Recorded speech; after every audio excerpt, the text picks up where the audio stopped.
2013 সালের 5ই মে তৎকালীন হেফাজতে ইসলামের যে সংগঠন তাদের পক্ষ থেকে বিভিন্ন ব্লগার বা বিভিন্ন অনইসলামিক কার্যকলাপের প্রতিবাদে তারা ঢাকায় একটা অবস্থান কর্মসূচি ঘোষণা করেছিলেন।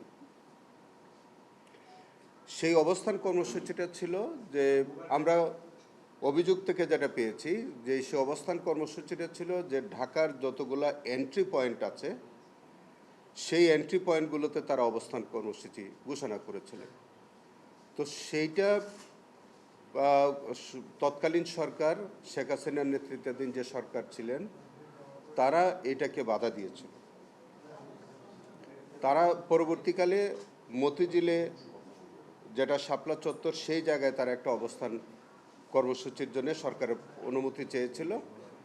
সেই অনুমতিটা প্রথমে সরকার দিতে চায়নি। পরবর্তীতে 11টার দিকে বা 11টার কিছু সময় পরে শাপলা চত্বরে অর্থাৎ মতিঝিলে তাদেরকে একটা সমাবেশের অনুমতি দেয়।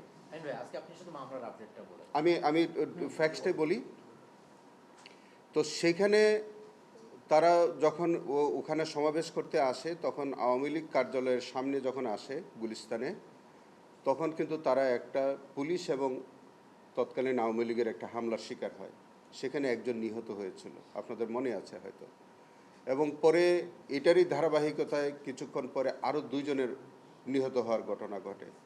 যাই হোক, এইগুলো উপেক্ষা করেই তারা সন্ধ্যার দিকে শাপলা চত্বরে তারা অবস্থান নেয় এবং তারা তাদের কর্মসূচি অব্যাহত রাখেন। কর্মসূচি অব্যাহত থাকা অবস্থায় কিন্তু পুলিশ এবং আওয়ামী লীগের কর্মীদের দ্বারা তারা হামলার শিকার হয়েছিল। কিন্তু তাদের অনুষ্ঠানটা লাইভ ব্রডকাস্ট হচ্ছিল। মধ্যরাতে অর্থাৎ 2:30 দিকে আপনার তাদের ওই সমাবেশের উপরে অতর্কিত হামলা চলে।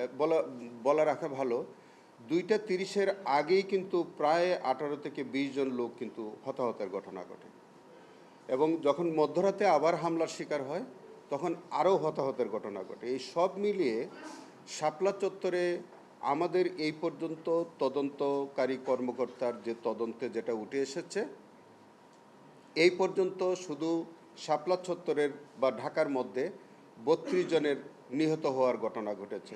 এই 32 জনের পরিচয় আমরা শনাক্ত করতে পেরেছি। এর মধ্যে কয়েকজনের পোস্টমর্টেম রিপোর্ট হয়েছে, অনেকের পোস্টমর্টেম রিপোর্ট হয়নি, কিন্তু তাদের কবর এবং তাদের পরিবারের সদস্যদের সাথে আমাদের তদন্ত সংস্থার লোকজনদের যে কথাবার্তা, তাতে করে এই 32 জনের আইডেন্টিফিকেশনটা আমরা নিশ্চিত করা সম্ভব হয়েছে।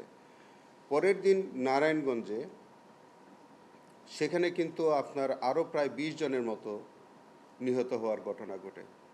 সেই 20 জনের পরিচয় আমরা শনাক্ত করা সম্ভব হয়েছে ইতিমধ্যে।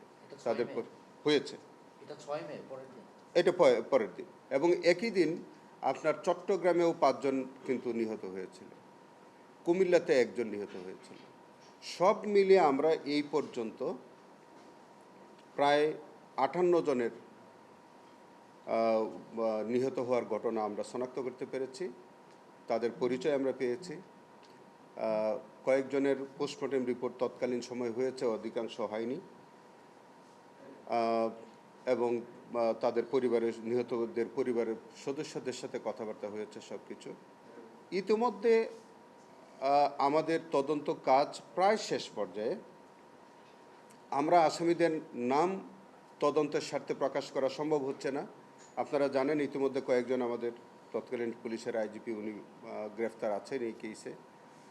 আরও সরকারের যিনি একদম সুপিরিয়র কমান্ড যিনি দিয়েছেন, সরকার প্রধান থেকে শুরু করে তৎকালীন বাহিনী প্রধান, কমিশনার, পুলিশ কমিশনার সহ অনেকেই এটার সাথে জড়িত থাকতে পারে, যাদের নাম আমরা তদন্তের সাথে এখনই প্রকাশ করছি না।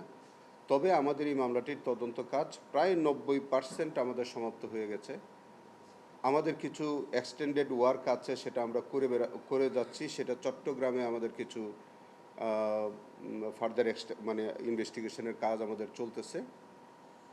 আমরা প্রত্যাশা করছি যে এই মামলার ধার্য তারিখ আছে 7/6/2026 তারিখে। 7/6/2026 তারিখের মধ্যেই আমরা যে কোনো সময় আশা করছি ইনশাল্লাহ আমরা এই তদন্তটা সম্পূর্ণ কনক্লুড করে আমরা রিপোর্ট সাবমিট করা সম্ভব হবে এবং রিপোর্ট সাবমিট সাপেক্ষে ফর্মাল চার্জ দাখিল এবং পরবর্তীতে বিচারের প্রক্রিয়া শুরু হবে বলে আশা করছি।